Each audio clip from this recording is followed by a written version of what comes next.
Well, hey guys, it is Dobermans and Bark with Phoenix and AJ, and I'm back again to talk to you about Dobermans. I have had more than one, and so I want to tell you about the three that I've had before I had Phoenix.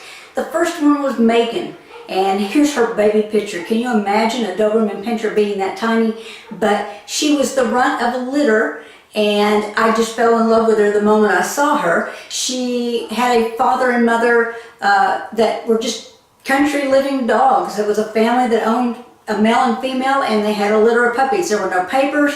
It was just a litter of puppies, and I just fell in love with this breed. Now, Megan was spoiled rotten. She was a diva. She did everything with us. We had Christmases with her, making sure she had her presents. She had birthday parties. It was crazy back then. I got her in 1984, so that's been a while. But I want to tell you the first story about Megan. She was very protective of me and my kids. She was a great dog, but she was a big sweetheart. No matter how protective she was still a big sweetheart. Well, one night, she just came up missing, and I called and called. I couldn't get her to come home.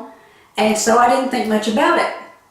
But about 3 weeks later, there was a stray kitten, and I brought it in the house, and my Doberman was laying down, and the kitten went over and started nursing off of Megan. I was like, oh no, because I knew she was going to have puppies. But I had to move. So she was in the back of a pickup truck with a camper thing on it, traveling for 9 hours, and of course that put her into labor. So the house that we had rented had a finished basement. So that's where I had her. Miss Diva has no idea what's happening to her. Not every dog has a motherly instinct. And she is looking at me like, are you crazy? Can you not make this stop right now? Like now, make it stop. So for around 3 hours, she would not lay down, and I would run around behind her and catch every baby that popped out.